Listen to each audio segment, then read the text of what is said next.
So the Federal Reserve is actually an illegal entity functioning within government. It's illegal, and what we have given to this so-called agency is the authority to counterfeit money. Do you have any points of view about the Federal Reserve and how the Federal Reserve operates? They just enter something on a computer. Oh, you need 20 billion today. Here's 20 billion, but they got that out of thin air.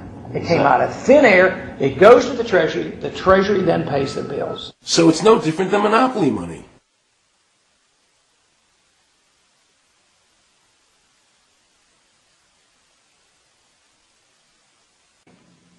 All countries who have ever attempted to create money on thin air, the currency is eventually destroyed. Why did we give a monopoly of creating money out of thin air to a private corporation? The result is exactly the same as if someone were picking your pocket every year, because that's exactly what they're doing. Originally, paper was a receipt which is used as evidence that the money exists. Over the years, of course, the government has disconnected the paper from the actual tangible substance, which is money. So now we have a piece of paper which is evidence of nothing. Greenspan and the other central bankers want you to believe that the receipt, the paper, is the real money. This is nothing more than sleight of hand. It's a magician's trick. Because for them to maintain control over the government and the people, they have to convince you that this paper is really money. Because that is the essence of their power and our powerlessness to maintain control over our own government. Wake up, you idiots. Whatever made you think paper was so valuable? Because in 1913, a group of politicians who were actually paid for by the bankers actually took over the US Treasury effectively and created the Federal Reserve totally legally. With the Bank of England, it's far more difficult to actually follow its history. It was supposed to have been nationalised, but it's still owned by private bankers in the City of London. If you look at the chairman, if you look at all the chairs of the Bank of England and the Board of Governors of the Bank of England, they actually have all got connections to the banking families which created the Federal Reserve. And it's exactly the same for the Bank of International Settlements and the European Central Bank. They're all here together, unfortunately. Another one, if you want to know more about money, there's two films on the internet at the moment. One called Money as Debt and the other called The Money Masters. And they're both very, very good background information for this. So, money is mostly created on a computer screen. A very small percentage is actually made into notes, because most of the time we use plastic. It's all just little, noughts and ones on a computer inside a computer. So there you go, back to your monopoly money. Right, and of course the object of the game, because that's all it is, it's a game, is to bankrupt all the opponents until you end up. I don't know, can you go to jail these days? I don't think you can now. You get bankrupted. So, their plan is to take every penny you've got. And what's interesting, of course, is being in debt is one of the consequences of playing the game.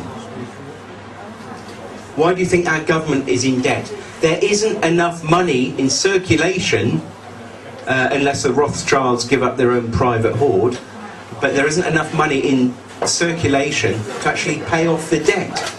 Because if they actually create this much money on a credit card for you, say that's £1,000, they're going to be wanting about £1,200 back. Well, that £1,200 hasn't been created.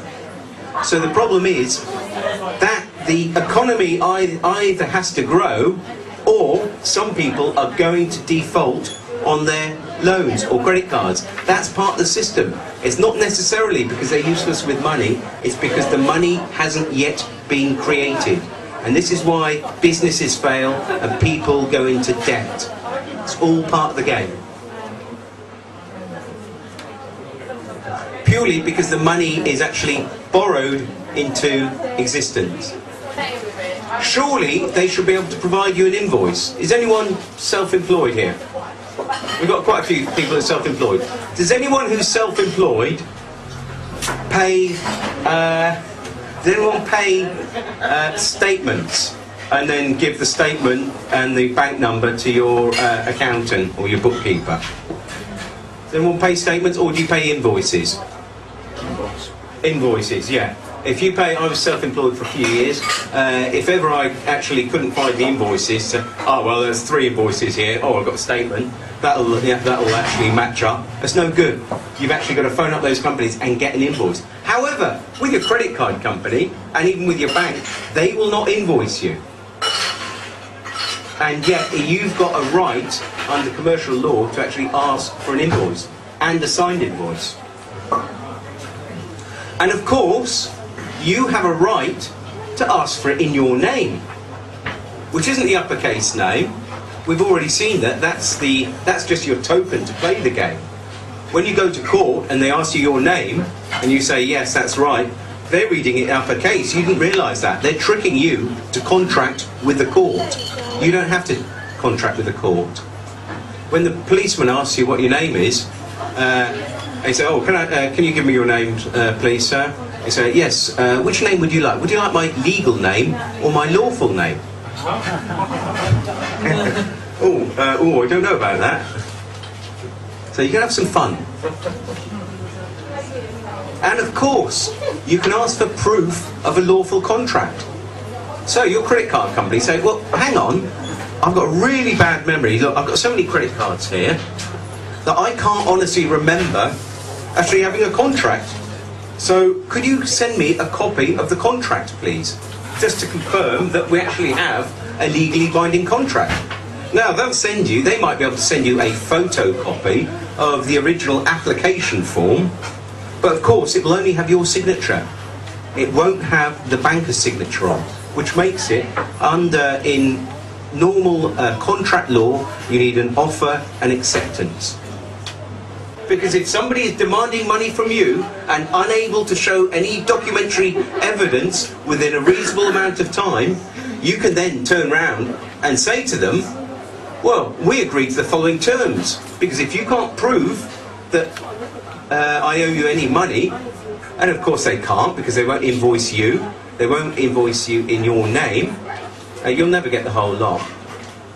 By your name, do you mean your lowercase name? Yes, your title case. So it's quite okay to have the first letter of your name, but not the whole thing in capitals, because we know that's like the ship. And you can decide, once you know it's a game, you decide whether you want to move the top hat, around the board. No, I'm not going to touch that. If I touch that, I'm going to start contract. I'm not going to touch that. No, I know this game.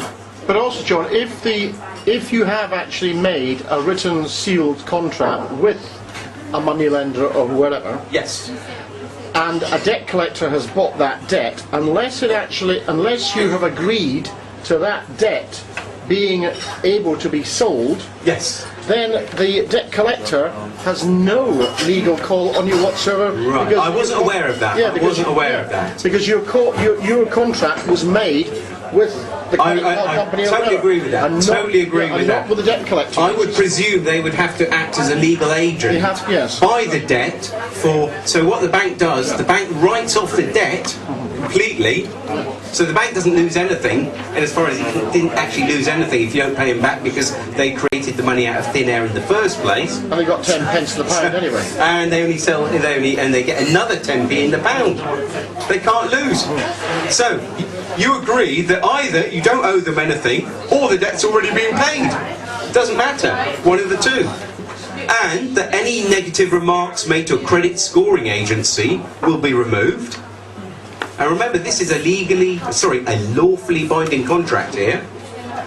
And they will no longer pursue you.